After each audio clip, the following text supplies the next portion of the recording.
Mikey TV. Mikey TV. All right, so I'm going to respond to Tim Bradley's unbiased breakdown on the Canelo versus Crawford fight. All right, you know Tim Bradley's biased, and this guy's annoying, man. But let me. He says some good points on his breakdown, but he also says some dumb stuff. So I'm gonna break it down a little bit for what I got from the video, and you guys be the judge. All right, so. All right, he talks about how Bud Crawford is a slow starter. Canelo's a slow starter also, but Bud Crawford is known to be a super slow starter because he gathers data, quote unquote, on this during his fights. So he's gonna come from behind and win the fight. That's his prediction if he lasts till 12 rounds, because I think he's gonna get chopped down to the body. But yeah, so first round he talks about the fill out round, that they're gonna fill each other's power out. It's a fill out round, so you try to catch some shots, move, catch some shots. So you're gonna see the fill out round. So that's the first round. Then he talks about the second round. He talks about the first half of the fight. He talks about the word pre-engagement. Pre-engagement is the anticipation, the things you do before you get to the sweet spot, the mid-range. In the second round, Canelo's gonna start applying that pressure, man. Pre-engagement with Crawford is a little bit more difficult than a Charlo, okay? And let me explain this. So pre-engagement is the movements before you get into that sweet spot, which is mid-range, to be able to let your hands go, right? Both guys are trying to counter each other movement. Both guys are looking at each other's, hands, trying to anticipate what they believe is going to come next. So the anticipations, the feints, you counter each other's movements. So you know what I mean? You're doing movements and you see what he does, and you feed off each other's rhythm. You know what I mean? So they're feinting and faking each other, and that's the thing. When it comes to that, Bud gets in trouble when fighters take their time. Madrimov at 154, when Crawford fought him, a guy with only 10 fights, I repeat, a fighter with only 10 fights, fainted Crawford to death, and every time, and they knew that. Madrimov's corner knew that. They knew that, so they fainted Bud Crawford, and Bud Crawford freezes, and boom, landed that right. Feints. They kept feigning, and boom, he kept landing that right. So imagine the king of the counterpuncher, the king of pre-engagements. Before he gets to the sweet spots, the feints and these fakes, the experience Canelo has. He doesn't have 10 fights. He has like about 70-something fights. He's been in the ring with Floyd, Cotto, Bivol. I mean, you name it. Triple G. So you don't think Canelo can feint? So he's gonna feint him, and he might get hurt with a right. But yeah, so Crawford has trouble with feints, so that pre-engagement, Crawford's gonna get in trouble. So he's talking about the second round and the first half of the fight. And that pre-engagement, when you get to that mid-range, the sweet spot, Canelo's not gonna worry about Crawford's power. And Bradley says that Canelo's going to walk through his power, and I agree with that. I agree that Crawford's moving up. He didn't have power at 154 pounds when he fought Madrimov, so he's moving up to 168 with a year off, and fighting the king of 168 pounds, and didn't even get a tune-up fight. And yeah, so. Yeah, Canelo's going to walk through his shots, man. Does he have the power to get Canelo off of him? I don't think so, man. We can see at 154. So, and also in that pre-engagement stage and talking about the sweet spot, the mid-range, Canelo's going to walk through it, and Canelo's going to start working the body. Boom, boom, boom, chopping them down. Boom, boom, boom, hitting the arms or forearms. And Bud's going to start feeling it. And you know the investments to the body, right?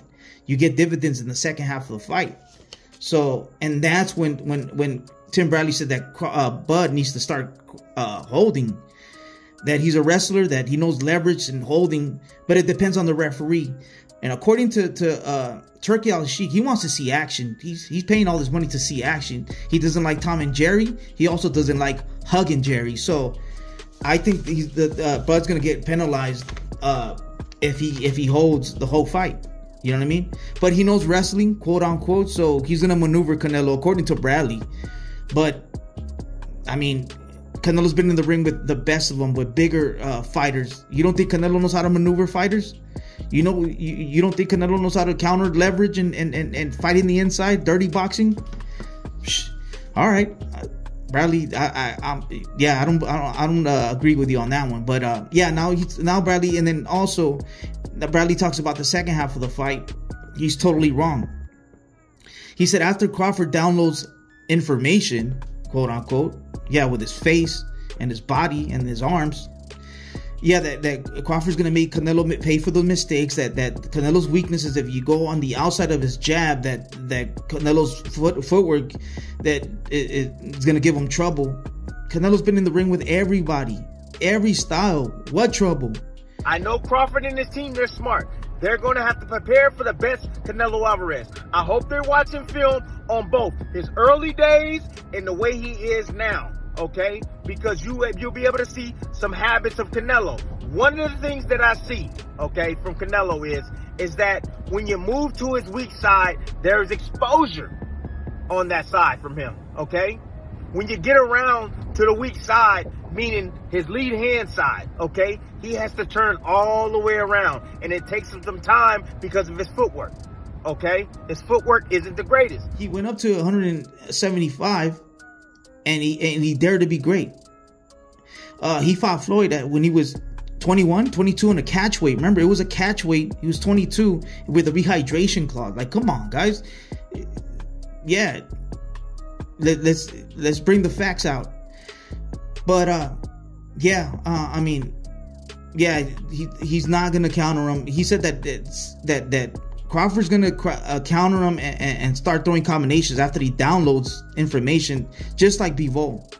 The only similarities that the Bivol fight versus Canelo and the Crawford versus Canelo fight is that when Canelo moved up to face Bivol, he didn't take a tune-up. Remember that. Also, Canelo got tired in the second half of the fight.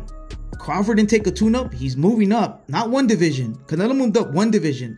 Now 2 to 3, because Crawford's not really a 154 pounder. He had trouble with a guy with 10 fights. So he's moving up 3 divisions, 168, no tune-up, hasn't fought in a year. So he's fighting an uphill battle. Is this a cash grab? I don't know. You be the judge. But yeah, so after he downloads the information, he's gonna beat Canelo like how Bivol beat him, but he's gonna get tired in the second half of the fight, just like Canelo got tired in the second half of the fight versus Bivol. I was like, what's going on? Canelo, he got tired. You can see it because it was a weight. You're supposed to take a tune-up, two tune-up fights, 3 tune-up fights. Boots Ennis is just moved up to 154, and he's taking 2 to 3 tune-up fights. That's smart, even though people are judging him, but that's smart. You're supposed to do that. But Crawford ain't gonna take a tune-up who's he gonna fight against? Benavidez at 168? Because Benavidez said he'll fight him at 168. Who's he gonna hurt? He can't beat no one at 168. So, you know, he's getting that cash, man, getting that bag. I don't blame him. But yeah, man, so it's a different, he's not gonna beat him like how Bivol beat him. Different style, different weight, different height. He's not Bivol. Bivol's a smart fighter. He doesn't fall for those feints. As we can see in the Majmal fight. And then fighters, if you look at Crawford's fight, fighters that take their time, they give him trouble. When you take your time, Crawford gets in trouble. If you slow it down, and that's what Canelo's gonna do, he's gonna slow it down, boom, make him pay, give him that educated pressure, bah, to the arms, chop him down. Because Canelo throws 2 to 3 shots, two shots at a time, boom, boom. Boom, boom, boom, or bah, just one shot to the arms. Little by little, he's gonna get him tired mentally and physically. Yeah, I'm gonna have to disagree on Bradley's breakdown. It's a little biased. Crawford's not gonna come back from behind and beat Canelo like Bivol beat Canelo. Yeah, it's just like all those factors I gave you in this video. Crawford's fighting an uphill battle, man. There's too much weight. The power's not there. Can he take the Canelo's punch? We're gonna see. But yeah, can't wait. But that's all I got. Mikey TV. I'm gone. Bah.